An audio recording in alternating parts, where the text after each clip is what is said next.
If you're looking to replace the joysticks on your Joy-Cons, there's definitely a couple options available to you. The first and most recommended option in the community at the moment is the Gulikit switch sticks.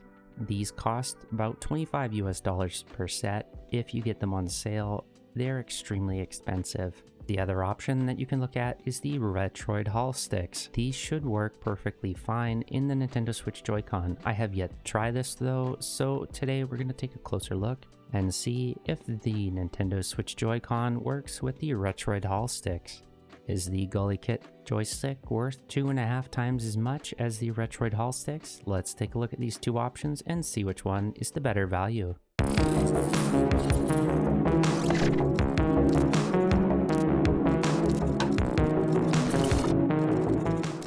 On the top of the Gulikit switch sticks, you can see that they have their little logo there and that they've kept the original Switch joystick caps. Gulikit also designed the Hall sensor joysticks for the AYANEO devices. These do not work in any other unit as they're specific to the AYANEO handhelds. I definitely prefer the joystick caps on the ones that were designed for the AYANEO units. It has a little bit of a texture on the edge and I really like that. It definitely gives it a little bit more grip. The Nintendo Switch stock joysticks are also prone to drift. Is it worth switching these out for the Hall sensor alternatives? Let's take a closer look at the two choices. Is the Retroid option as good as the Gulikit option? Let's take a closer look and find out. All we need for the repair process is a tri-wing screwdriver and a small Phillips. We're also going to need a small plastic pry tool to get the Joy-Con open. As I don't know if this is going to work or not, I'm not going to open the right Joy-Con as that's a little bit more work, so we're just going to open the left one and go from there. First thing we have to do is to remove the 4 screws on the back. These are the tri-wing screws, so you're going to need to use that screwdriver. Let's go ahead and take out those 4 screws.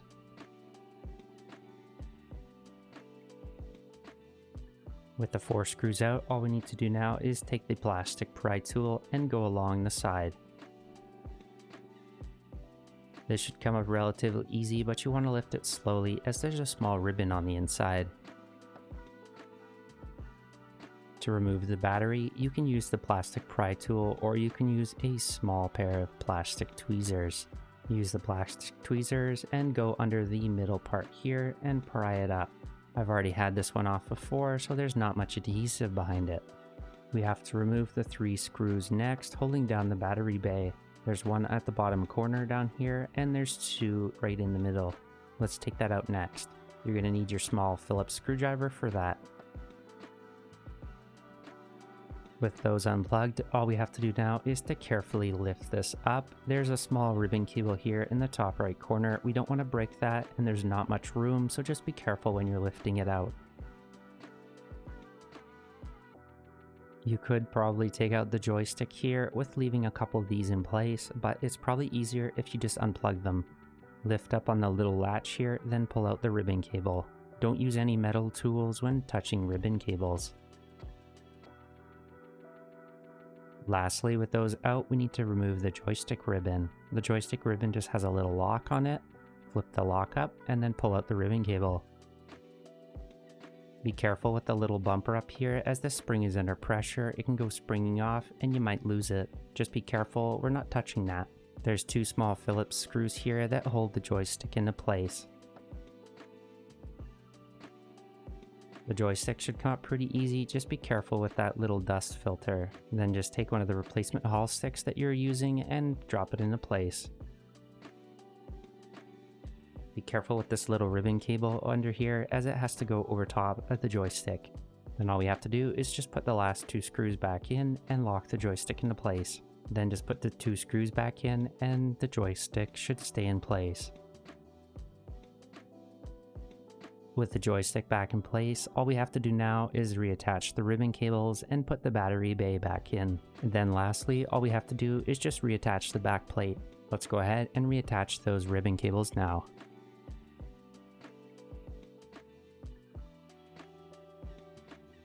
The joystick ribbon cable can be a little finicky. It's best to get it lined up first before you put it into place. Don't forget to reattach the trigger ribbon cable before putting this down.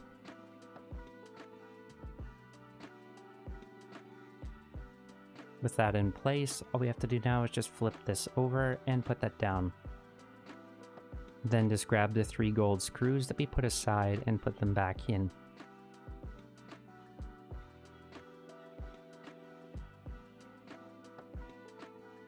Just reattach the back plate. The 4 tri-wing screws go in last. And with that, you finish swapping the joysticks. Let's take a closer look and see how this one compares to the Gulikit sticks. This is a set of Joycons that I swapped out with a shell replacement. I also put Gulikit Hall sensors in there to see how they were. These have been my primary Joycons on my Switch OLED. Now the real question is, how do these feel different to the Retroid ones? The first thing I notice is the cap size.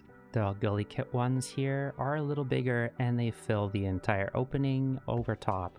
The Retroid ones though are slightly smaller in size, and you can see that they're a little smaller than the opening of the joystick.